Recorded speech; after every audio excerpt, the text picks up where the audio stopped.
VRX Racing. We're in the game.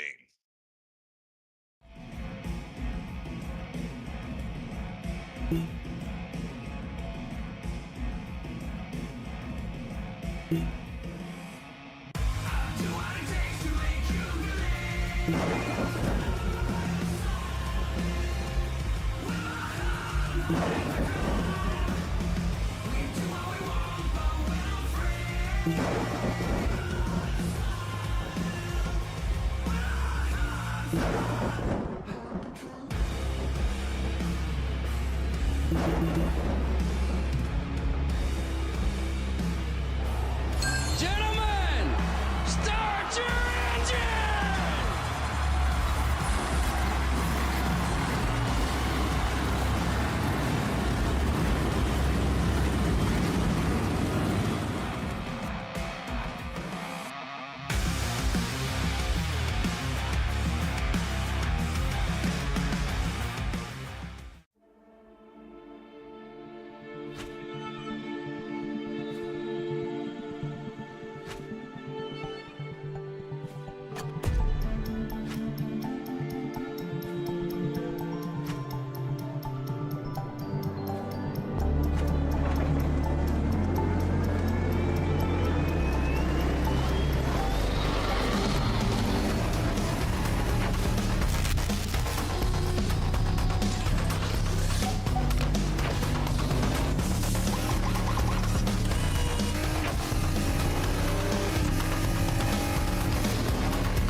These final 2 weeks will be in Florida, the warmest part of the country, and as we set up for what could be a historic season of weather, we're also setting up for a historic season at VRX. Live here tonight from Homestead Miami Speedway, second to last race with Brian Hennings in the points lead. It's the 2025 VRX World Cup. Presented here live by Moser Racing, Pimax, Superior Performance, and Butt Kicker. I'm your host, Bradley Cooper, alongside Connor Horn. And Connor, I know we're a little bit behind here on schedule. But here tonight, we're watching Brian Hennings, who could lock it up and just take the whole thing with a single race. Yeah, we've had about roughly 25 starters in most races. You can really only gain per race if he finished last about 25 points on him. If he ends up with a 30-plus point lead after tonight and has a pretty solid finish, he very well could have the championship locked up going into Daytona, and that would be the perfect dream for him to not have to worry about anything crazy happening at Daytona, costing him this championship that he's deserved all year. He has second most wins, and he's been the most consistent driver by far. Not a single finish, I believe, outside the top 7. Philip Willis has tried. He's had the wins, but he hasn't had the consistency. Battle for third's up for grabs between about 3 drivers still. Benjamin Richards, great season. Jeffrey Hunter has that win. Julian Conde's been pretty solid as well. And obviously 6th place still up for grabs. He has 5 drivers within 13 points for 6th place. Doug Helfer back to Wade Palmer. You go back here through the rest of this field with Dave Collins outside of that top 10, 120 points back. The gap gets bigger and bigger down to Kenneth Blackburn, and all the way back here to Jared Epker, who has failed to make the last few weeks. Only raced the first week of the season. I believe maybe got a week 2 start. But yeah, it's a pretty big separation back here deep in this point system. But Mike Howerton back on the racetrack is going to start on the pole for tonight. We'll take a quick look here at the racetrack. It is Homestead, Miami, reconfigured there in the early 2000s. Opened up November 5th, 1995. It was a lot more of a flatter track back then. Now 18 degrees, more progressive banking, probably up to around 20 degrees up near the wall at this 1.5 mile oval. It's bad fast, and it should have multi-groove racing. With that though, it's time to go trackside. Connor, I think you've got it here with our pole sitter in the number 51. Yeah, Mike Howerton, he's been one of the fastest drivers in qualifying all season long when he can qualify. He wasn't able to last week, if I remember correctly, but he's been fast at some of the 1.5 miles all season long. Mike Howerton, he starts on pole in front of championship leader Brian Hennings, who will start second. Really, a top 5 should solidify the title for him, especially if he can finish ahead of Philip Willis, the only driver who can even pass him at this point in the season. So that's your top 2. Benjamin Richards, 3rd in points. He'll start in the 3rd position tonight alongside Philip Willis, who needs a lot of fortune to go his way these last 2 weeks to have any shot to catch that 74 car. Edward Fiedler, the Napa Camry, always a staple in this series. He'll start 5th. Mike Chivers, the 5 car, one of the few Mustangs we have in this session. He'll start in the 6th position. 7th position, Christian Key, who has a win earlier in the season. You remember talking to him last week. He's trying to get that win at Daytona again. He starts 7th. Kelly Walton, who qualified solid last week, dropped in the early portion of the race, will start in the 8th position. Julian Conde, who's also been running pretty solid as of late, will start 9th, and Wade Palmer in that STP 43 will start in 10th. Well, the spot goes to Jason Lyon, finally able to get a finish he deserved there last week. We have Doug Helfer starting in the 12th spot, 13th to Jeffrey Hunter, Chase Rockford in 14th, and row number 7. John Hudson and Teresa Spiker, 15th and 16th. David Collins in the 707 with Renee Hasp, a podium finisher here in VRX 2025 at 18th. 19th, Dane Shivers. Dan Charles will start in 20th. And with 4 more cars to talk about, Greg Spiker, the last to take a time. There's our race control with Connor Gordon. You have Kenneth Blackburn, and John Kokenberg in the number 98. But here it is for the 2025 championship on the line. Philip Willis with more wins. Brian Hennings with more top 10s. 37-point advantage coming into tonight, but it's Mike Howerton on the pole. He will lead them into turn 1 at Homestead. Pace car is going to pull off. The lights are off, and we're set, ready to go. Live here on V-Speed for 80 laps at this 1.5 mile oval. Second to last race for VRX World Cup is underway.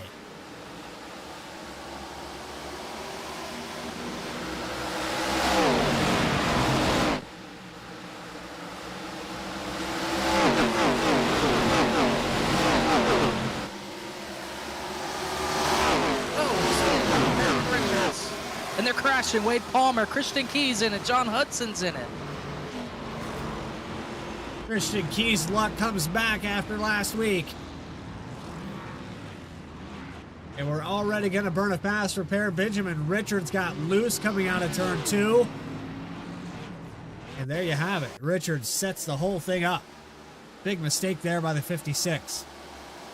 It looked like he didn't get any help. He just got sideways, and it probably would have been no yellow if everyone was able to avoid safely, but everyone just kind of crammed to the outside of turn number 2 trying to avoid it. And right there, looked like Christian Key, maybe John Hudson had contact, and then all these drivers get involved. See this one more time from our blimp camera. I think Christian Key just saw the 56 and drifted up in front of the 818. At least that's what I saw. Just a little bit of reaction. I mean, you see that guy spinning, you don't know if he's going to overcorrect. You're going to try to get to the outside and just avoid it. He just came up too much in front of that driver right there, and that ends up getting 2 or 3 other drivers involved. That was one of the cars he... I'm trying to see which car that was he got into. I think it was Kelly Walton. But already within the first lap, we see a caution, and the 56 of Benjamin Richards is going to be at the tail end of this field. Drivers playing strategy, but an EOL penalty here for the 56. Christian Key, I think he's going to have to use that fast repair. That right front's broken. You could see it kind of wobbling a little bit, so I would think that suspension's definitely broken, and he has no choice but to take that fast repair. Trying to see if he has the meatball. He does, so obviously no choice. And with that, we came out of turn 2. Brian Hennings got to the outside of Mike Howerton and took the lead. It was by maybe a couple hundredths of a second, but he had it. It's all about that run off the outside of the racetrack. It was darn close too. I mean, if you go back and look at if we're able to ever time up when the pace car lights came on, it had to be by a nose, and that's the frustrating thing. If you're not ready for that green flag to fly, it's all on the green flag on the initial start of the race, and we've seen this from before between these two, where Howerton starts on pole and he cannot get the jump and he loses that lead. He might have been able to keep it, but we didn't get out of turn 2 cleanly. Right here, green still, and then right here's where you're going to see that caution flag fly. We can go on the onboard with Brian Hennings. He has the lead, and then you see the yellow lights come on the racetrack. By half a car length, just about, when that yellow got triggered. That could be the difference between winning and losing. I know it's crazy to say this early, but we've seen how important track position is, and we've seen how consistent Brian Hennings is, so I can imagine Howerton's pretty frustrated losing out this early on the lead. Not for the first time this season. He'll have a chance on a restart here, maybe to try to have another run at him. We've seen him be pretty good at these types of tracks, but it's going to be tough to do from the bottom, as Brian Hennings, I think, knows how powerful that top side is as he picked the outside. And looming back here is the 33 of Philip Willis. He's been in the shadow of Brian Hennings these past couple weeks just because of the points and the way things sit. He's finished ahead of him a couple tracks. He's been right there with him on the other ones, but he's not gaining anything. So he needs Brian Hennings to lose the lead, get buried in this pack, and then win the race to have any shot at Daytona. Yeah, it's not if he finishes bad, he'll be tied with him. If he finishes low and the 33 wins, it cuts it maybe in half, and he still needs to have help at Daytona. But it's much easier to get help there. Here we go for the second time. Let's try this again. Lap 5 at Homestead. Green flag is out. And Philip Willis all over the back bumper. Hennings got a good jump there on the outside. Yeah, that was kind of weird. Hennings had a car length on Howerton before he even hit the throttle, and look at the lead he's already got because of it. Oh, they're crashing. Kelly Walton in the wall again, and here comes another pileup. This time it's a 12 on the outside with, I believe, Jeffrey that's the 15 car then. But Kelly Walton maybe gets loose like Richards did. Looked like Lion. Walton had damage, but I thought it was a 12. Broke sideways 13? first. Maybe of Shivers. Like the 12, we'll see. Lining up the track. Getting around the outside of Walton. And yep, just broke out from under him and hit the right rear of Kelly Walton and got 3 extra cars getting involved because of it. This is probably one of the this might be the worst track for cold tires. I don't know what it is about the racetrack, but cold tires on a restart, it really is the most sideways you'll ever feel at any track. And all these drivers, Dane Chivers couldn't do anything, had to turn left to avoid and ended up in the inside wall. But for some reason, turns 1 and 2 at Homestead, Miami on cold tires is the most sideways you'll ever be in a race car, in a stock car on cold tires here. It is weird how it is, but if you're not pedaling the throttle, being very careful with the steering wheel, you're going to spin out. We've already seen 2 people do it. Yeah, had the 818 and the 13, or 15 not been right there, I think the 12 would save that. I think he had it, but where he had saved it, he's going to make contact, and unfortunately the 818 was there.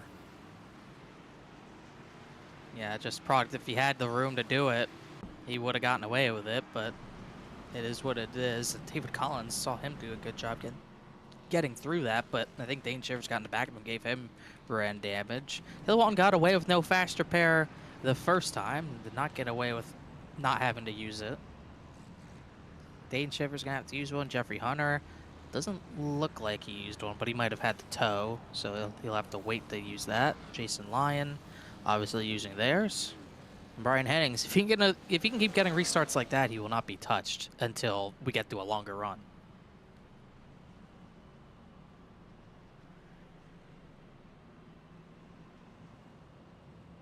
So right now, as it sits, we have not been able to get to a green flag start to this race. Out of turn 2 has been treacherous, to say the least. And Connor, as you said, with cold tires, we're not doing any favors. We haven't even heated these things up yet. So look for maybe more of the same. Drivers getting loose coming out of turn 2.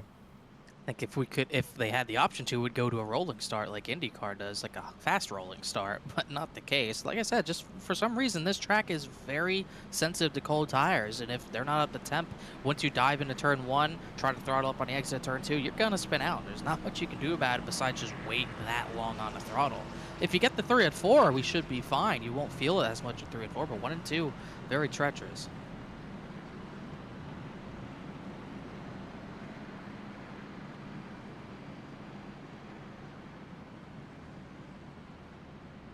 Line it back up. Lights are out on the pace car this time around.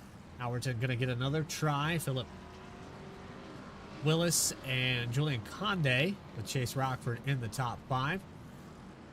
Not a lot of changes for positions outside of the driver of the 71, who's now up 9 positions, and you have a few drivers who have stayed out. I mean, both of these incidents have happened right around that 9th to 12th position, so that makes sense that David Collins, Renee Hasp have gained 10 spots. Dan Charles has gained some positions. And you also have drivers who are playing the strategy, coming in and topping off of fuel, like Ed Fiedler. Wade Palmer got some damage on that. Dane Chivers had some damage. Kelly Walton was destroyed. So half this field has had a problem at some point already 8 laps in. But the pace car is out of the way for the 3rd time today. We're going to hit the loud pedal. Let's see if we can make it through turn 2.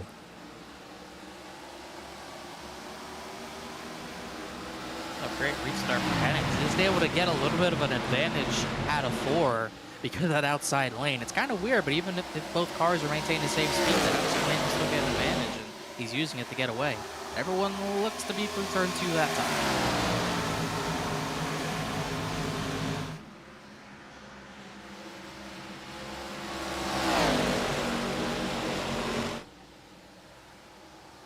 We made it through the corner, and this time Brian Hennings is going to lead a lap under green. Julian Conde falling back a little bit here, and it was almost 3 wide coming off the turn 4 back for the 10th spot. Greg Spiker to the inside. Stan Charles on the high line.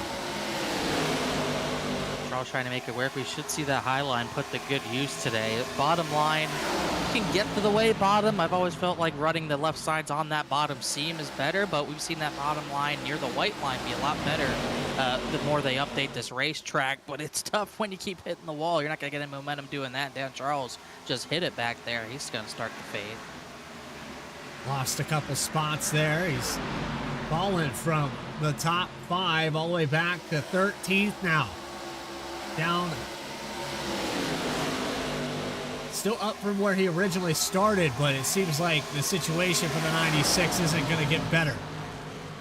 He's kind of in a mixed bag of drivers right now because you have a lot of drivers who had a lot of fast drivers who had to take that faster pair trying to come back through the field. You have Christian Key, who he's now in the wall, so he's going to lose all the spots he had made up. Benjamin Richards trying to get through these guys. Wade Palmer, Dane Chivers, Kelly Walton, Jason Lyon. I mean, a number of drivers who were fast in qualifying at least trying to get back through the field. There was a close moment there with Renee Hasp and Greg Spiker. Hasp got a little bit loose coming off the corner. Spiker's going to get by. The 10 car up to 8th. Impressive run. That looked like a slide job that turned into a bump and run. Hasp kind of came up the track in front of Spiker, and Spiker didn't lift. He was like, all right, I'm not going to take that, and just kind of booted Hasp out of the way and got the position back. Hasp in the wall down the main straightaway, but you see Benjamin Richards, no faster pair, but you can see he's still got pretty good speed. He's already back into the top 10. As this is one of those tracks, you'll see things spread out pretty quickly at the front, but it can still be pretty jumbled up if it doesn't get sorted out, which you can see this whole gaggle of cars not getting spread out because they're all battling amongst each other, but the top 4 or 5 have gotten away from all of this by a few seconds already. This is a mess. Yes, it is. And the car down low, that is Chase Rockford. Got a little bit loose through the entry of 3. Allows Greg Spiker by on the outside. Spiker is on the move. I'm watching this 10 car. 14 spots. That's Teresa Spiker. 25 car hit the wall hard. Yeah, right front looks wobbly, probably broken. Probably gonna have to take a faster pair under green, which is gonna kill her race, unfortunately, if we don't get more yellows. Had some help from the 3. It looked like the 3. It looked like Dale Earnhardt, but no, that was John Hudson just sailing it in there too hard and just turning the 25. Nothing else happened there other than just turning someone. Then hit her up the track, and that's where the damage was done when the right front hit that safer barrier hard. She has no choice but to hit for repairs, and things still aren't settled from really 6th on back. Richards following. I was just about to say I'm impressed here with Greg Spiker, the way he's moving through this field. Gonna work on David Collins here next. But look at the 3 wide behind him. Track's wide enough for it. You're going to see more drivers being aggressive, and no surprise, Jason Lyons being aggressive. There's contact with Renee Hasp. With Wade Palmer on the outside, they're going to stay 3 wide for this 10th position. As Hasp really checked up, more contact out of the corner. Dane Shivers got into the 38 car. Tough racing back here for the 10th spot. Got people bouncing off the wall everywhere, almost like they are wall bouncing. I've seen Mike Shivers hit it a few times, but he's able to maintain that top 5 position regardless of it. This is the Hornet's Nest right here. You see more and more cars getting in front of it, and they're probably in a safe zone, but right now, 11th on back is a cluster. Palmer starting to hemorrhage some spots as well. Palmer down 3 positions from where he began this race. Started in 10th. Going to work on Kelly Walton. Christian Key behind, following up there. And it's a little bit loose. Chases it down the racetrack. Christian Key's going to get the run, but can't go anywhere with it. Didn't have much of a run. Hunter actually had pretty good speed, but you can see he can use that outside lane. If you know how to use that arrow on the outside wall, you can make some time up there, but it's so hard to nail it the way guys like Tyler Reddick, Kyle Larson do in the real world. It's very difficult to hook the outside lane up where you have only centimeters to the wall. Christian Key is trying his best. It's just really hard to do, especially in 3 and 4 where the turns don't match up. It gets even harder to do when you have a car directly in front of you as well, Connor. You know the dirty air on this ARCA car is horrible. So trying to keep it off that cushion, and then on top of that, you're judging your corner kind of blind because all you see is a spoiler. And if that person in front of you hits the wall, gets stuck to it, loses speed, there's not much you can do except running to the back of them or hit the brakes and lose 10 position. You're losing spots either way if that person in front of you makes that mistake, but it definitely seems like that's the faster line. Maybe not necessarily wall riding, but we're seeing the guys at the front of the field, mainly the top 2 in the championship, running that higher line and pulling away. Well, Mike Howerton's stayed pretty consistent to the bottom. He has lost that 2nd position to Philip Willis a few laps ago, but it just seems like that higher line's faster. We'll see if the bottom line's better for tires, though, once we get to the end of the fuel run. There's with Benjamin Richards, who had that problem on lap number 1. going into turn 2. Thankfully for Richards, he didn't really pick up any damage. Now, everyone behind him got destroyed, but he was able to sneak through that, did not have to burn the fast repair. He's raced his way back up here from around 19th position up to 6th. Yeah, I'll have to look. It didn't look like he used the fast repair from what I saw. I know he definitely had some rear end damage he had to deal with on the initial start, but either way, had to come to the pits, and it's been a pretty good climb. He has been struggling to get by Mike Chivers, because Mike Chivers keeps getting good runs off the corner. Usually he's been hitting the wall in the center of the corner, but did not get a good run off the turn 2. Yeah, Shivers really hit it that time into 3s, hitting it again, but he's getting a run off the corner. How about that? It's just like, I've seen this at Bristol. I don't know if I've ever seen it this effective at Homestead, as Richards actually hit the wall down the straightaway. But Chivers, ever since I've started watching him, he keeps hitting the wall, and he's just getting good speed doing it. I don't know how much longer that's going to go. It doesn't seem very fair. I've seen black flags getting for that at Bristol. I've never seen that work at Homestead, and that's why Richards can't pass him. Unique line, I'll give him that. I think Ross Chastain tried it once. He got away with it. I don't know if he could do it for 60 more laps, but he could definitely keep bouncing like this. It seems to be working. Mike Shivers has been grinding the right side off of that car for about 14 if no one laps. sees it, hey, if no one sees it, fair game. Everyone else should keep doing it. I'd be doing it if I was able to get away with that. I'd be doing it every single corner. I would have passed Brian by now. Speaking of Brian Hennings, up front by just over half a second. Philip Willis gotten by Mike Howerton for the second spot. And where have we seen this before? It's just reminiscent of the last 3 or 4 weeks. The 33 car trailing on the 74. And it comes down to Willis knows this racetrack. And Brian Hennings just seems to have practiced a little bit more. I don't know what the recipe is here. Recipe is that guy's almost unbeatable a lot of times. It's been that kind of season where Hennings just cannot do any wrong, let alone finishing outside the top 10. He really hasn't ran many laps outside the top 10 all season long. He really hasn't had to face any adversity. He's good at qualifying, and he can run up at the front. He's good with the strategy. He does not usually get behind on strategy, and that's how he's able to win races and stay consistent as much as he has, and that's why he's on his way to locking up this championship right now. We are starting to see the lines kind of flip-flop. That inside line wasn't really the fast line early. That's why Howerton got past, but Howerton's been running pretty good laps as of late. It seems like drivers who've been running that high line are kind of starting to regret it.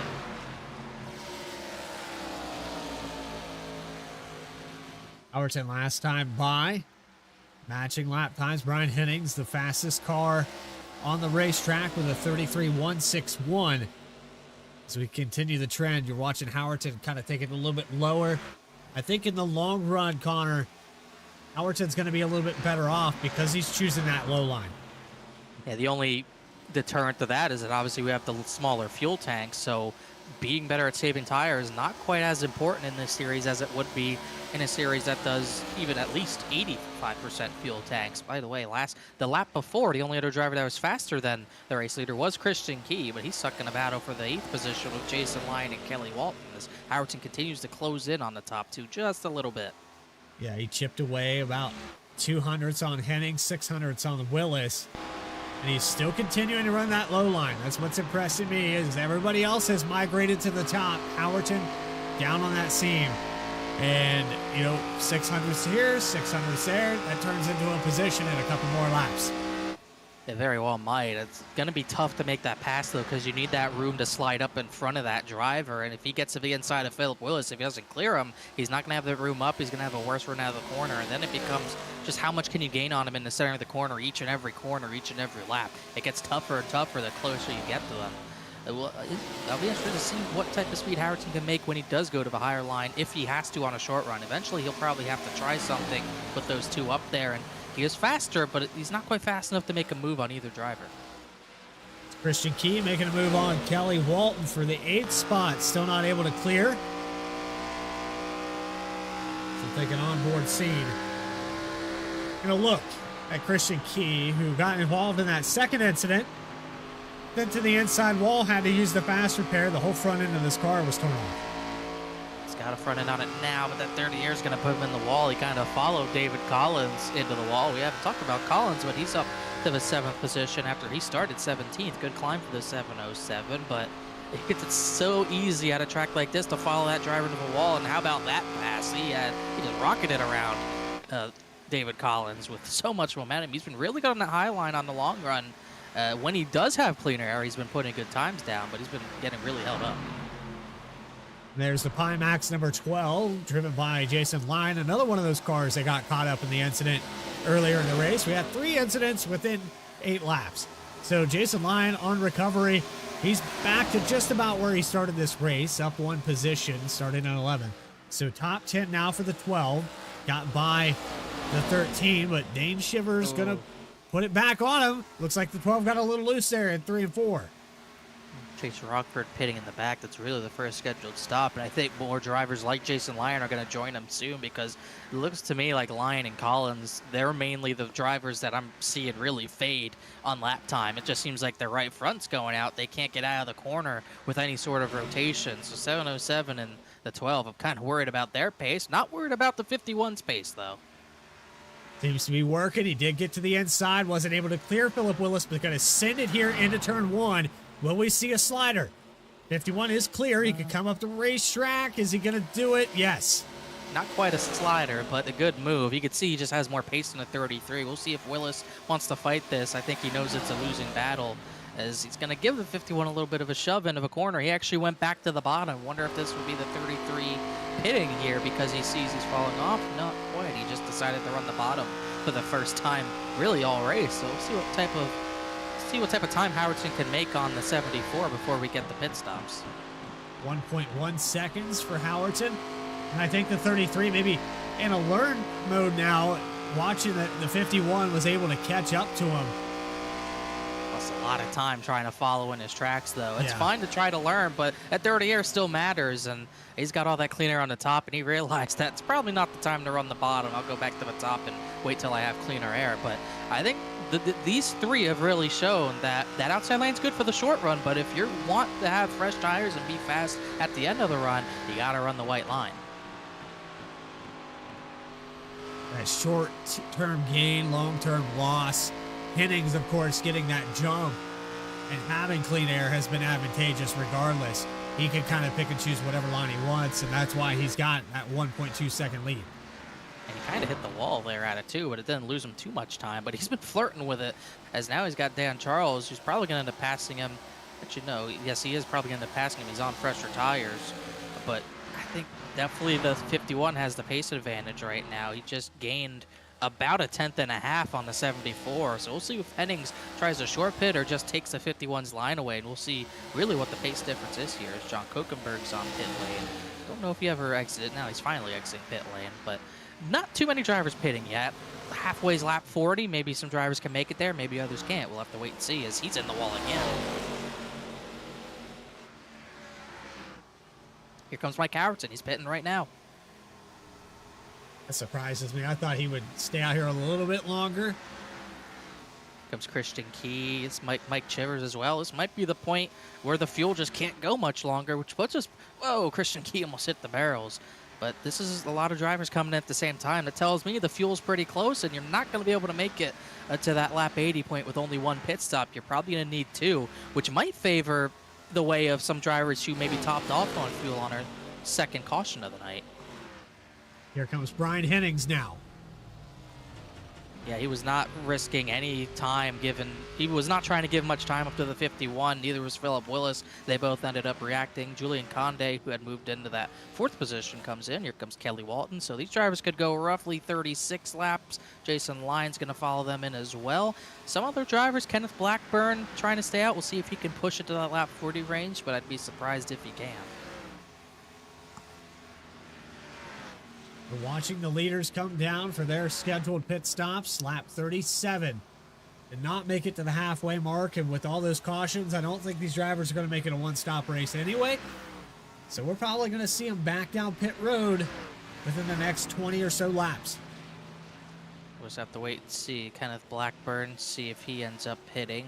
Looks like he has. I think the 707's pit as well, and battle off the pits, trying to see if Philip Willis gets passed by Harrington. He does, but Brian Andrews is able to keep the top spot, and he might have even extended his lead over Mike Harrington. Based off the numbers right now, it's about 1.5 seconds. So, yeah, I think he gained a tenth or two there on the pit road execution. But now I'm interested to see with what Howerton's been able to do on the bottom, and now he doesn't have to pass Philip Willis. Maybe Howerton can chase down that 74 car. We'll see if he also moves his line. I wonder if he moves to the top side, if he'll be better at saving his stuff. But he just seems very adamant that he's good on the bottom, and I wouldn't blame him. He's been the fastest driver on the bottom line really all night, and those last 10 to 15 laps, it really showed how much faster it was on the long run. So we'll see if he's able to chase him down before the final set of pit stops. Greg Spiker back on the charge. Up to 11th again. Spiker was up in the top 10 earlier in this race. Started to hemorrhage a little bit of position, a little bit of ground. I think maybe pushing the car a little bit hard, but still bad fast. Definitely has a top 10 ride. It's a 1.5 second deficit up here to Wade Palmer. Palmer has about 3 lap older tires than Greg Spiker, so I would project that Spiker's probably going to catch up to the 43 here momentarily. We'll see what the time difference might end up being. Last time it was about a 0.3 of a second difference, but Kelly Walton might be faster than both of them. Walton's going to try to get that 11th position away. Further up ahead, you got Christian Key, Edward Fiedler kind of battling for position there. Doug Helfer lost a spot in that process as well. Those two look to be much slower and maybe older tires on the 64 right now. Christian Key looks to be on his way. If he can hold on, he doesn't have any faster pairs left, so he's got to be careful, but obviously got a fast enough ride maybe to compete for a top 5 if they weren't so far away. He's got a long way to get to the battle for the 4th position, which is side by side. Julian Conde, Benjamin Richards battling hard in the middle of turns 1 and 2. Might have made a little contact actually up there for that 4th position. Christian Key still clear of Fiedler and behind. On board the back end of Benjamin Richards. Trying to defend. Yeah, they are. Ooh, Richards trying to block. It's pretty early to be blocking like that. He put him on the apron just about. This is for 4th place halfway through the race. Oh, little contact. I don't know if I'd want to do that to Julian Conde. No, I was about to say the same thing. I don't think Conde would put up with that. They're not done hitting. They're probably not. It's probably not going to end well. Look at this, getting squeezed again. Richards down the track. He doesn't like it. And they're together again. There's another hit right there. This is going to go bad. Richards is on the radio right now. Tell him to keep it clean. I don't know if it's going to end up clean. Richards is not giving an inch. Half a second slower than the leaders ahead, by the way, doing this. I think Richards is going to end up losing this position. He doesn't want to, but he is. He certainly didn't want to give it up. That was for sure. It looked like Conde pit lap 37, Benjamin Richards pit lap 32. So much older tires in the grand scheme. Not only about 4 or 5 laps, but that's a difference at Homestead. That's an eternity here. Yeah, that's probably 3/10 a lap. I'd say the fact that he was able to hold Conde up for that long was actually pretty impressive, but I don't think Conde would be happy with the tactics. Lead at the front has shrunk. Mike Harrington's, even at this short point of this run, has closed in just a little bit. It was less just a moment ago. I saw it down almost a full second. I don't know if Howerton made a mistake. He lost about 1.5 tenths. He had it down to 1.1 seconds. Seems like that lower line works, and then, you know, it takes a little while for it to come in. And I'm kind of worried for Howerton. He is faster in that long run, but I don't think we're going to get enough laps in between this next set of pit stops that it's going to matter. We saw Philip Willis try to gamble for 2 tires last week. If he could stay, maybe get within a second before pit stops on the 74, maybe he could take that risk and get the track position. Because I think the track position in the last 15, 20 laps will be what matters once it's a run to the finish. And thought maybe these lap cars could slow up the 74 a little bit. Doesn't seem to be the case, but they're still battling outside the top 10. David Collins on the freshest tires, and he's just got by all these drivers. Spiker Line and Wade Palmer all battling for 12. Well, we continue to battle. We'll be coming up on green flag pit stops if it carries on the way it is. There's Jason Lyon trying to keep it off the wall and make a move on Greg Spiker. He will get to the inside for 12. Will he slide up the racetrack? No, he will not. Just not quite able to do it. Really hard to make that work. You have to really drive into the entrance of the corner. So much harder if you're trying to make that actual slide job move work, like he kind of did right there, but he kind of entered the corner late, which was weird, but he didn't see him make that extra jolt in front of Greg Spiker until late entry, but he's still able to make it work. Holds it down. Makes the position for 12th. David Collins 1 second ahead. Kenneth Blackburn is catching up to Kelly Walton. This is in the top 10 for the 9th position. Closest battle on the racetrack. You could go back here to Chase Rockford, catching up to John Kokenberg in the 98. This is for 18th. For 18th, it's not even for the lucky dog. Renee Hasp actually just got lap 16 driver's lead lap, but a position's a position. It's right in front of Mike Howerton, who's kind of been slowed up as of late. I don't know if it's because he's worn the tires out more, or maybe it's the dirty air, but he has definitely been slower the last few laps, and that lead has definitely grown. Well, he also has that lap traffic race in front of him, like you mentioned. That's probably the factor right now, trying to let these guys sort it out. But I think at one point you just got to say, hey, guys, let me by, then you can sort it out. Yeah, they kind of let Hennings by, and I think they'll finally let the 51 through, but I don't know if it was them who held him up, but either way, that lead has grown an extra second, so now it's roughly 2.5 seconds that Mike Howerton's going to have to gain some sort of way. As a little bit of a contact at the wall for Christian Key loses him that position at Dane Chivers. 30 laps to go here, roughly. 30 laps in about a mile. Christian Key was to the outside of Dane Chivers. I thought he was going to make the pass. I was kind of watching the telemetry here with Christian Key. He was catching up to the 13 very quickly. And then suddenly a wall touch. He's been flirting with it all race, so it's not very surprising. He's been running right next to the outside wall. No surprise, the next time around in 3 and 4, he entered a little bit lower, but still almost hit that wall. So Ray Haas just hit the wall in turn number 2. I was looking at that battle for 16. He and Dan Charles had some contact out of the corner, and that almost went bad. Chivers starting to pull away here in the top 10. Jason Lyon catching up to David Collins. This is about 3/10 separating them. Kelly Walton ahead of that with Ed Fiedler and Kenneth Blackburn. So 8th through 10th has grouped back up. Oh, Collins just got a tap from Jason Lyon. They almost wrecked, so they keep it straight back there. Walton gets by Fiedler for the 8th position. Blackburn just trying to find a way through.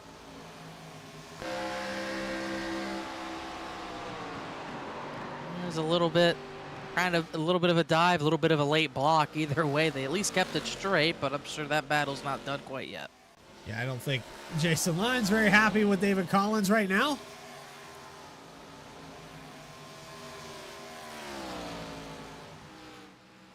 Back up here to this battle from 8th back to 10th. And also put that 15 car, that's actually a lap down. Jeffrey Hunter 2 laps down ahead of this.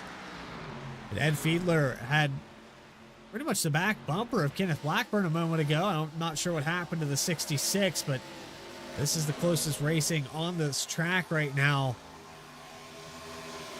Could be a case of older tires. He came down to pit lap 31, which is much earlier than mostly everyone in front of him had. Kenneth Blackburn came down, I believe, lap 37, lap 35 for Jeffrey Hunter, lap 36 for Kelly Walton. So just a case of Fiedler short pit and get track position, but paying the price right now. And we're coming up on that window of being halfway in between the end of this race and where these drivers had last pitted. We're 18 laps on the stint for your leaders. Brian Hennings down on the racetrack just got by the 3 of John Hudson to put him another lap down. 3 laps down now for the 3 car. 74 of Hennings with a 3.9, almost 4-second lead over Howerton. Not what I expected with the pace that Howerton had shown the last time.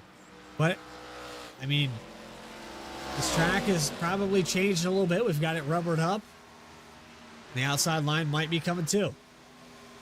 Yeah, it looks like maybe Renee Hasp is coming down the pit, so they'll go a few laps down there. But yeah, I'm not sure what changed, if it was the track or the dirty air from lap traffic maybe hurt the 51 that much, but it was under 1.5 seconds, and it's doubled, more than doubled at this point. So not sure if the 74 kicked it up a notch or the 51 is just that much slower this run, but definitely Hennings pulling away at this point, and we're probably 10 or 15 laps away from another round of pit stops.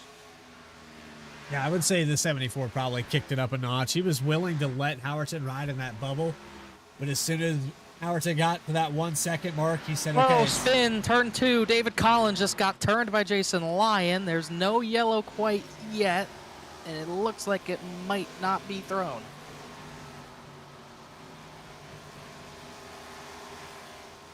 I figured that might come back to bite one of those drivers again.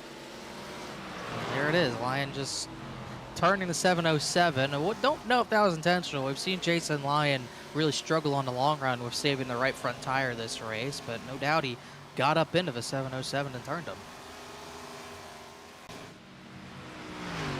Dan Charles got a black flag for speeding on the entry of pit road, so the 96 is going to lose even more ground. Here comes Benjamin Richards to his service.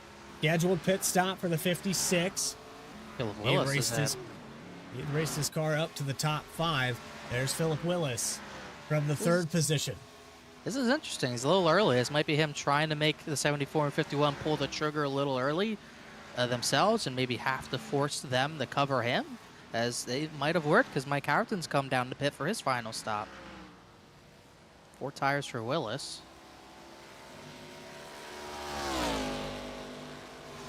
Howerton's in. Conde also came down.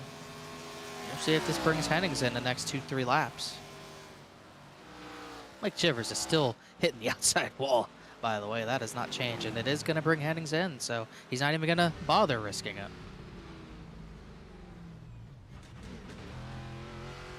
Excellent entry into pit road for the 74. I believe that entry is going to maintain him the lead. Dane Shivers still on the racetrack. He's going to come down now. Wade Palmer came down the pit. 13 of Chivers is in. Doesn't look like anyone else back there is going to pit. Looks like Rex Spiker, 10th place. Mike Chivers going to come down. Edward Fiedler also came down. Kelly Walton and Christian Key stay out on the racetrack for another lap. Some of these drivers might go as long as they can, hoping for a caution.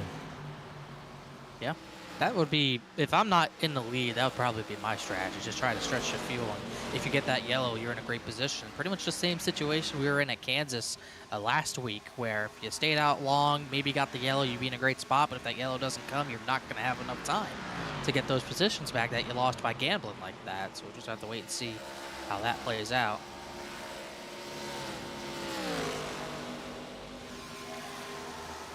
Off the gauge here, we had 3 cautions in quick succession at the beginning of this race, and that probably pushed the pit strategy back a little bit for some of these drivers. But I think you got to bring it down as we watch Kelly Walton come down to pit road. I think you got to come down now, otherwise there's not going to be enough time left to maintain anything.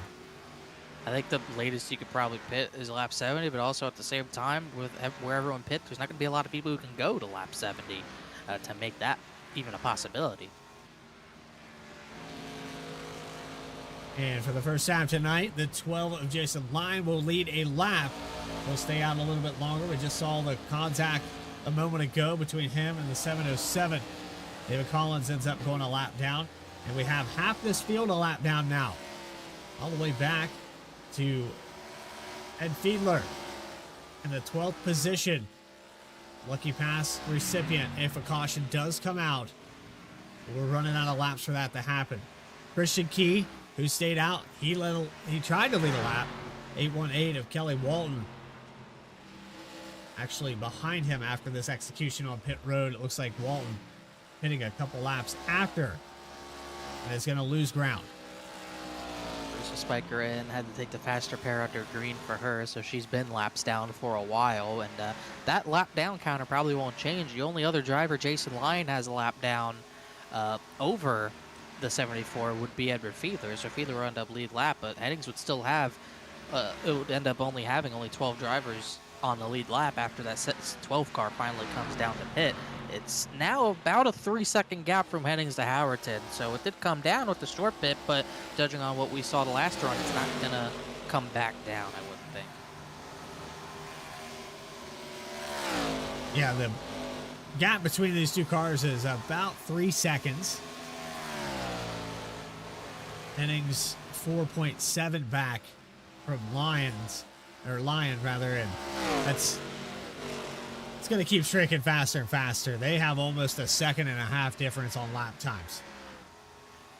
This is obviously Jason Lyon's shot, trying to get track position, trying to hope for something to go his way, or a lot hasn't gone Jason Lyon's way this season. He pit lap 36, so if he can kind of multiply that run, he'd probably come down in about 7 laps or so, but we'll see if Hennings might get there before he even gets to lap 72. And we haven't done this for a little while, but we're going to do it here this evening. It's our race control. We also have Tony Richards, but here's a look at Connor Gordon and his telemetry, everything he's got going on his screen, seeing everybody on this racetrack and the timing and scoring. So fully focused watching this race. 3 cautions. He was a busy guy for the first 8 laps of this race, but it's quieted down quite a bit. I like the blimp cam. Whenever I do race control, I usually just do rear chase and use some other buttons to get around and look at the field, but I never thought of doing like kind of it's almost more like a drone cam than a blimp cam.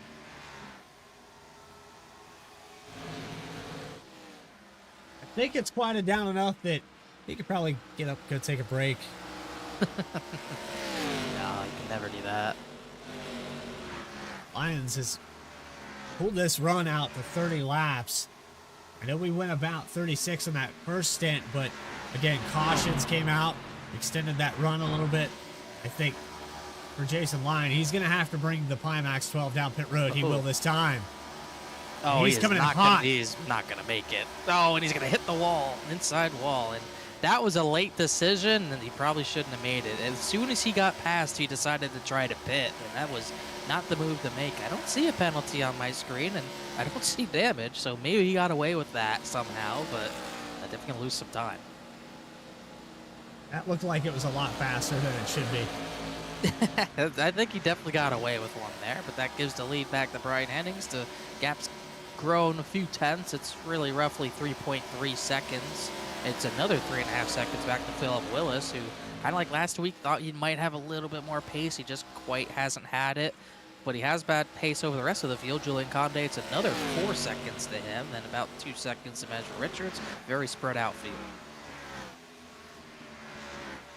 There's 3.5 seconds as we approach 10 laps to go. Mike Howerton last time by 33.021. A few hundreds slower than Brian Hennings. I think Hennings is now riding that bubble again. He's going to kick it back up if Howerton gets within a certain range. Willis in the 33. Unfortunately for him, it just looks like now we're going to race for second in the points. I think that's where he is in this situation and the mindset. Even coming into tonight, he knew it was going to be a tall order. He needed a lot of things to go his way, and from the start, he's been trailing the 74 car. But still, solid effort, looking like a top 3 car all night long. And he'll ride home here in the top 3 as it sits. Julian Conde able to get back around there on Benjamin Richards. Looks like the 18 car has got the best and the final say in that situation. Benjamin Richards in the 5th spot here in the winding laps. Dane Shivers, solid effort for him. Benjamin Richards had to race his way back up here, but Dane Shivers has impressed me. Started all the way back in 19th position and has maintained this top 10 since the cautions came out to get him in this situation. Yeah, been a pretty good run for the 13. Kenneth Blackburn, he started 23rd, so even further back, and he's made it be more positions, plus 15 for the 155. He's up to the 8th position, and I'd say for Julian Conde running in that 4th position, it's really, as far as the mile and a halfs go, right now he's kind of the best of the rest. I mean, we've seen Hennings and Willis be great at every track, but the mile and a halfs, Mike Howerton's kind of had another gear than he has at the shorter tracks, even though he had speed at Bristol. He was kind of all over the place, but Howerton's been much better at the mile and a halfs this season. So these top 3 are the main 3 we've seen battle for victory at these types of tracks all season. It's just been the rest of the drivers trying to catch up at the mile and a halfs, and Conde's done as good as he can. But those 3 just kind of another league right now, as there's still battling going on everywhere else, but not for those top 3 positions.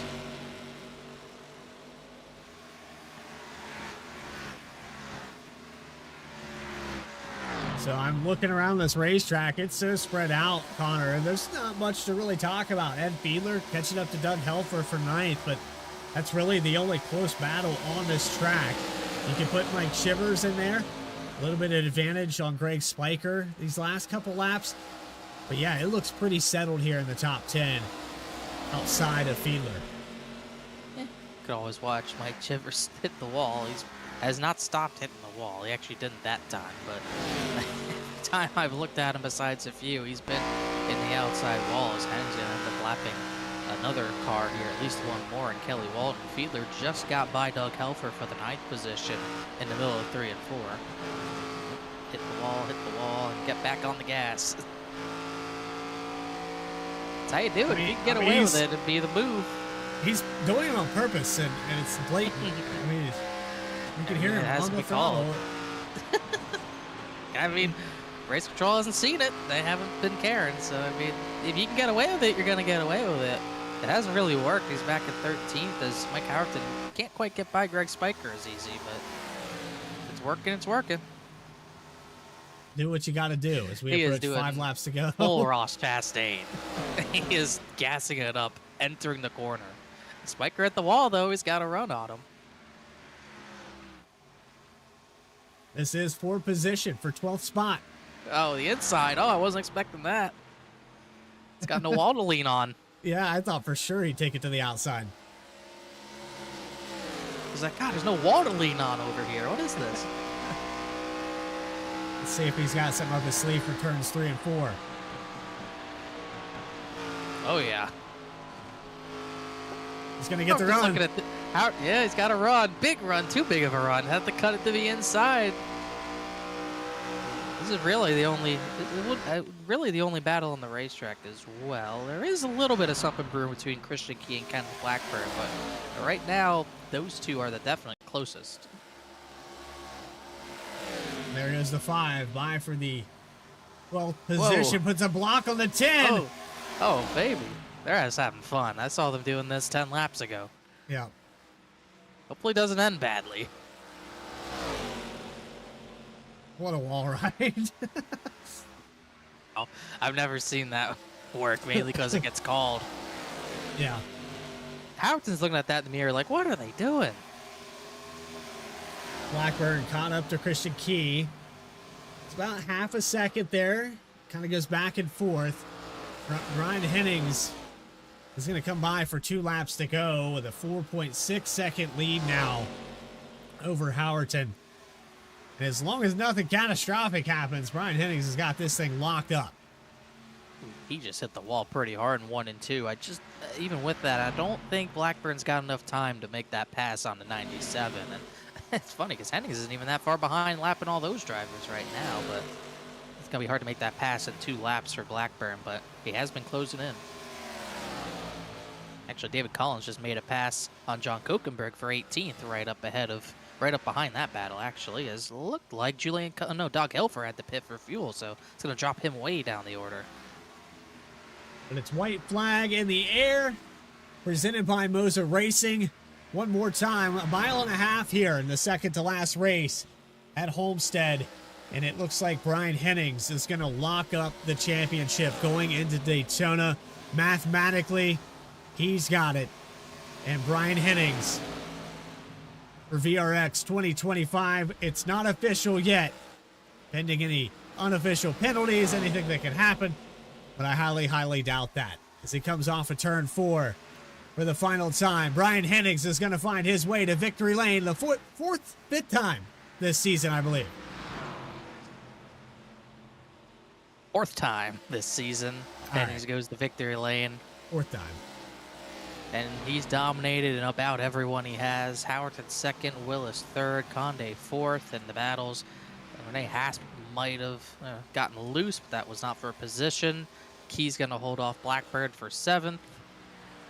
Just another clean and green race after the first few yellows, it was clean and green. But after we got through that, clean and green, and Brian Hennings did Brian Hennings things.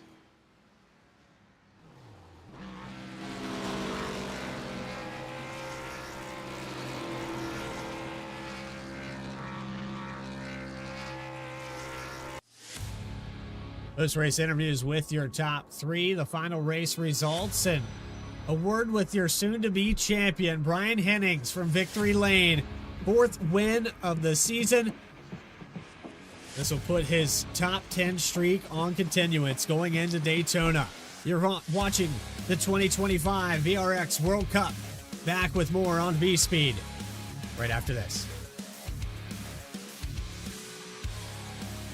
JS Racing. We're in the game.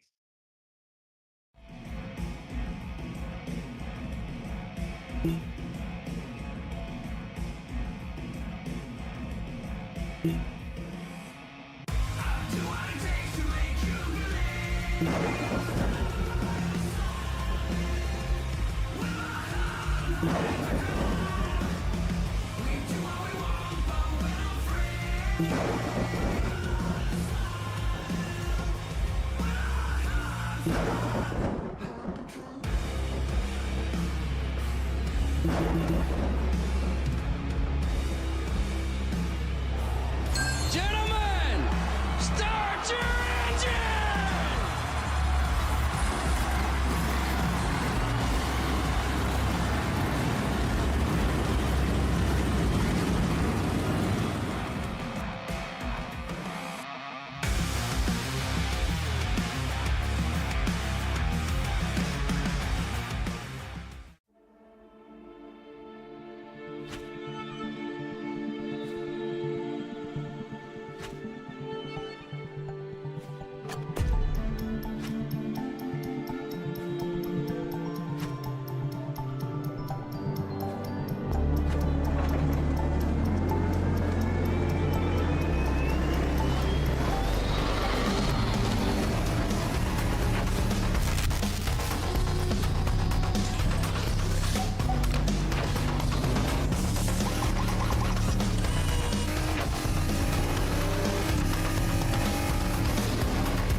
Welcome back to our post-race coverage in the second to last race of this season.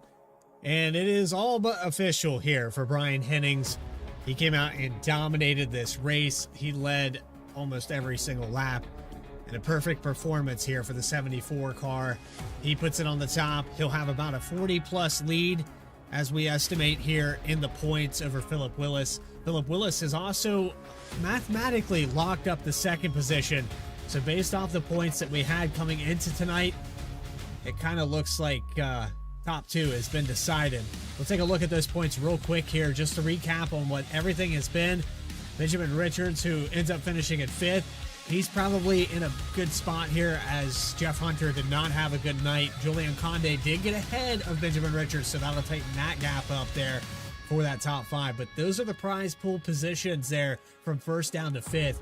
And so now you're looking at Benjamin Richards, Julian Conde probably going to be close. Jeff Hunter not out of the woods, but Daytona, anything can happen.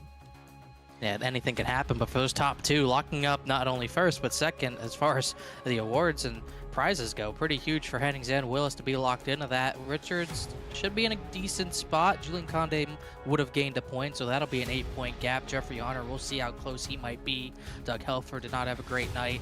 So battle for third will still be up for grabs between probably 3 drivers right there.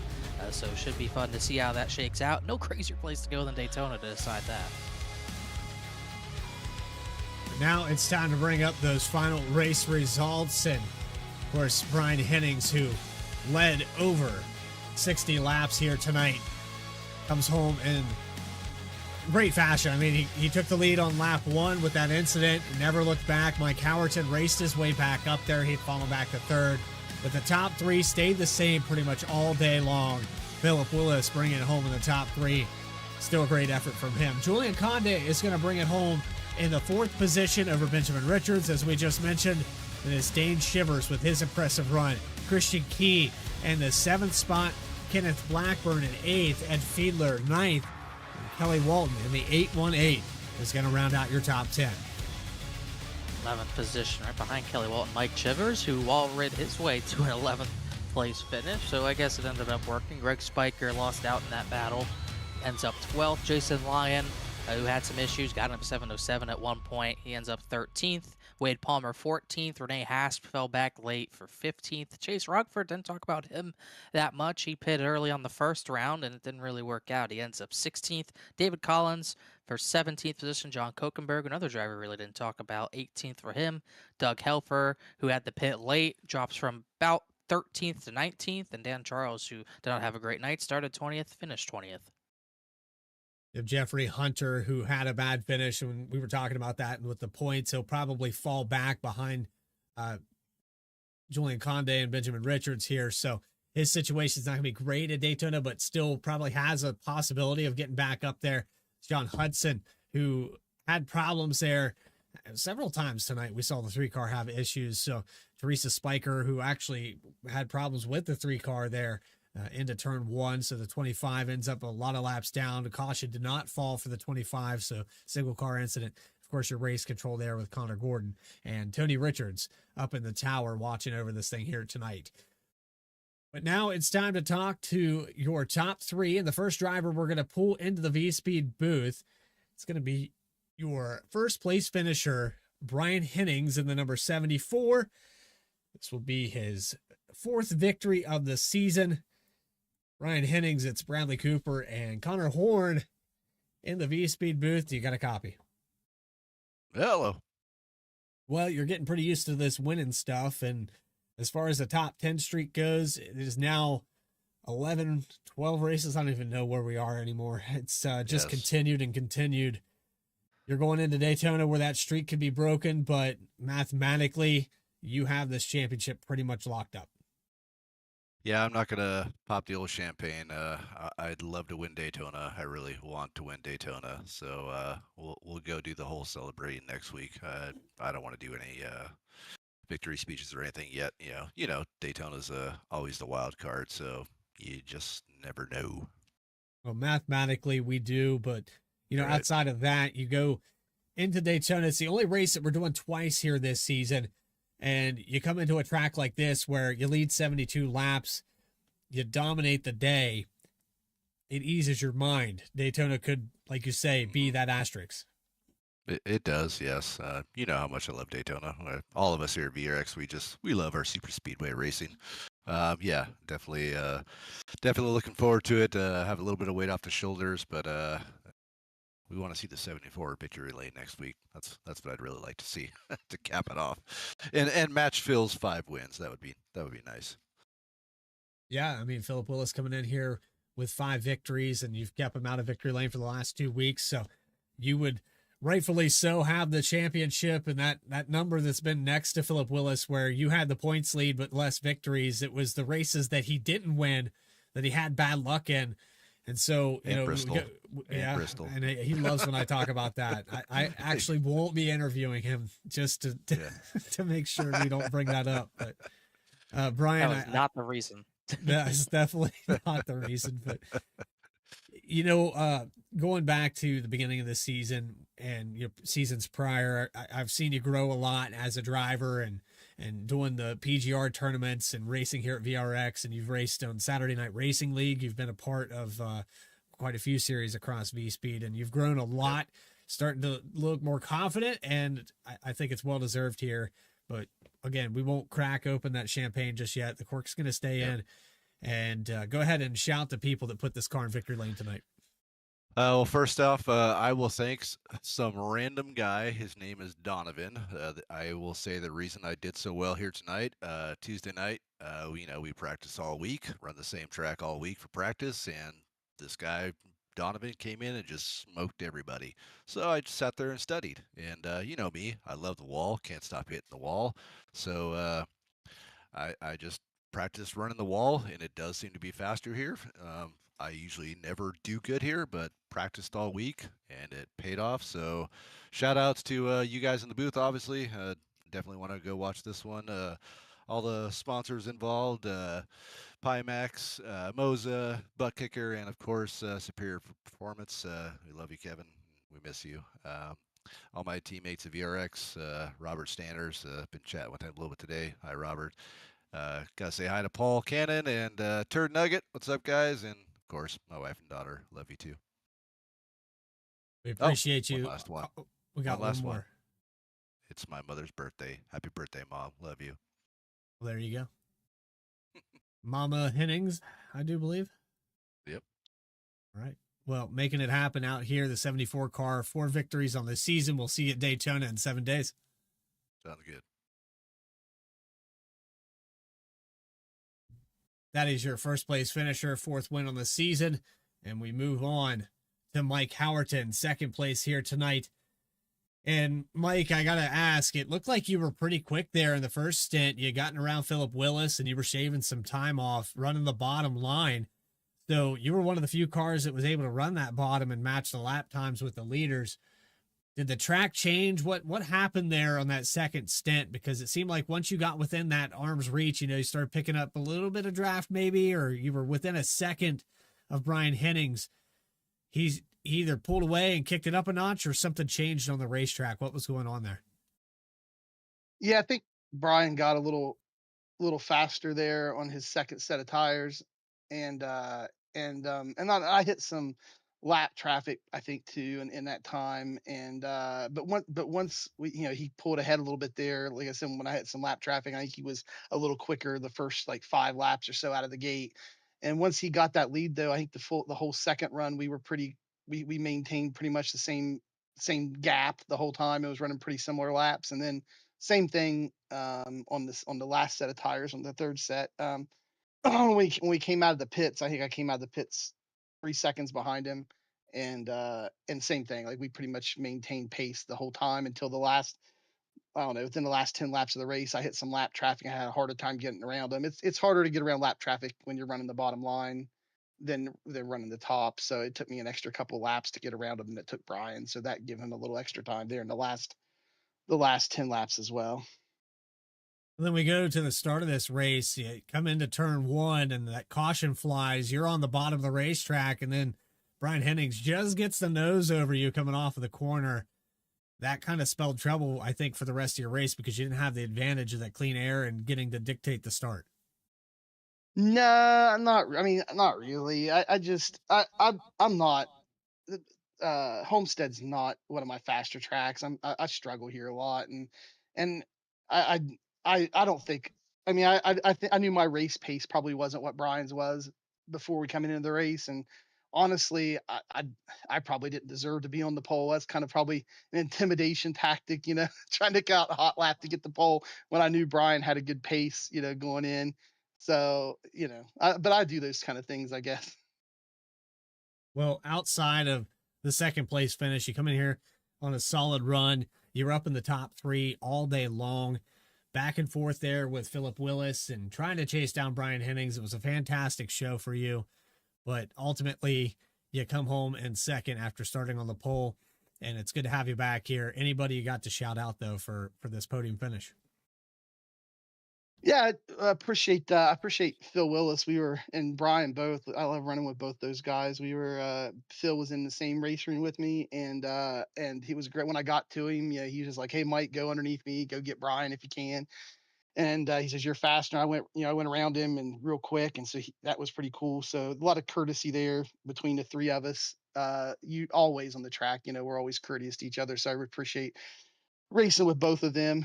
It was kind of cool that we all finished on the podium, and I appreciate all my teammates, and appreciate the sponsors that donate all the stuff for the prizes and everything for the league, and appreciate you guys doing the broadcast, and yeah, so it's pretty cool stuff. Just trying to finish out the season. Mike Howerton, second place here at Homestead. We'll see you in 7 days when we go to Daytona. All right. And finally, Connor Horn has caught up with your third place finisher. It's the 33 of Philip Willis. Philip Willis, third place for you. Started fourth, finished third. Sounds simple. Maybe it was, maybe it wasn't. But either way, you kind of got the second place and you lost it. You're kind of in your own world a lot of this race. Take us through how the race went down from your eyes. Hey, it was a good start. I mean, we had a couple cautions going, there in the beginning to get everybody kind of lined up in single file and get running an actual race. And that was one thing I was telling Brian and Mike both. I said, take a look at everybody's best lap times. At the beginning of the week, everybody's practicing doing 33s, and everybody's in the 32 seconds. And that's one thing to be proud of with this VRX crew with this World Cup is everybody's getting faster, and that's what you want to see in this. You want to see the competition get tighter and tighter, and it was just a fun run here tonight. I wasn't fast enough to beat Brian. I think Mike was a little bit better than me. I was beginning of the week running the bottom line here and felt pretty fast at it. Then I found the groove in the high line, started working at it, but Brian's line was obviously better and Mike's line was making the bottom work for them. But hey, it's a good third place finish. I'll take it, and we'll just go on to Daytona, the last race of the season. And last race of a season, and kind of no stakes for you. You might not be able to catch the 74 unofficially, but you should be pretty locked into second place as well. So you might not have anything to really lose or gain going into Daytona where anything can happen. How does that change your mentality possibly going into a race, a track as crazy as that? Are you telling me to drop the chains and hammer down? Is that what you're telling me for next week? Potentially might be better for ratings. Hey, well, I'll tell you, congrats to Brian on this season, man. He's just taken it and ran away with it. He can't be caught, and he's in a lot of these races this season. He's had a lot of luck too, dodging some big wrecks. Right behind him on quite a few of them. So, congrats to him, and we'll just have to wait and see what happens at Daytona. I need a good finish in a super speedway, so you just don't ever know. We'll have to wait and see. It's minus 43 to Hennings. You are 47 ahead of Benjamin Richards, so you should be, like I said, should be pretty locked into second. It's another top three finish for you. That is your eighth of the season, I believe, so or at least eighth top five of the season. So congratulations on that. Anyone else you want to thank or shout out before we go into Daytona next week? Well, I appreciate that, and like I said, thanks to the VRX guys here, man. I can't thank them enough for inviting me to run this. This has been really fun. I love the competition. I like it when we get in here racing like this, and just it makes it fun. And this is what you want to see in sim racing. I can't give a can't shout out enough about the thanks to the sponsors for this World Cup this year. Bud Cookier, Pimax, Moza Racing, Superior Performance. And of course, y'all at V-Speed, man, y'all put on a heck of a show. It's good to see these replays and having everybody come out and watch. Just can't thank everybody enough. Oh, Bradley doesn't have to go through his sponsors anymore because you just did it for him. Another top 3 for you, Philip. Thanks for talking to us. Hammer down at Daytona. We'll be watching for you. Thanks for talking to us. Will do. Y'all have a good night, and thank you. You too. Well, I'm going to do it anyway, Connor. I mean, I absolutely have to. I have to read from the script. There's a teleprompter. Literally contractually obligated to. Yeah. Yep, I have to do it every single time. And, wrapping this thing up here at Homestead, we're going to stay in Florida. And if you want to stay in Florida, that's the place to be. You probably live in the Midwest right now. You're thinking of how can I move to Florida tomorrow? Well, you stay here on V-Speed. We'll stay with you while you're snowed in all the way through the weekend and into next week. Stay safe, everybody. I know that it's going to be chaotic, and Connor, I don't know what it's going to look like in your neck of the woods, but they're talking about 16 inches here, so looking like it's going to be a big one. I don't know what's the greater value, the amount of snow some parts of the Carolinas are going to get, or the points lead is for Brian Hennings. But I don't think I'm going to get any snow. I think maybe parts of my family up north might. But either way, in the virtual world, we're going to avoid it because, like you said, we're staying in South Florida. We're going to the world. We're staying in Florida. We're going to the World Center of Racing to wrap up this season. Going to the track for the second time this season. I don't think I haven't been in a league that's gone to Daytona twice in a season in a year. So this should be a pretty fun finale where anything can happen. Could see Brian Hennings tie Philip Willis for most wins in the season. They'd be tied at 5. We could see Philip Willis get his 6th. We could see Christian Key go back to back and win both Daytona races. We'll just have to wait and see. Yeah, and that limited list of drivers, we're talking about that as well when we came in here tonight. And, the drivers that have victories, well, that list is very small across the board here. I think it only has about 5 names on it. So 4 names. That's incredible. Dominant performances by all these drivers. And, of course, you can catch all the action here live on V-Speed. We'll go live at 9:30 p.m. Eastern Time from the World Center of Racing, Daytona Motor Speedway. I'd like to thank everybody that helped make this possible with Moza Racing, Pimax, Superior Performance, and Butt Kicker. Robert Stanners at VRX to help put on the World Cup, the admin group, and the race control with Tony Richards and Connor Gordon. And our race winner, Brian Hennings, adding the 4th one on the season. My co-commentator, Connor Horn, for Adam Baker, Eddie Smith, and Morgan Cook. This is Bradley Cooper saying so long from Homestead, Miami. We'll see you in 7 days' time from the World Center of Racing. Until then, stay tracking, everybody.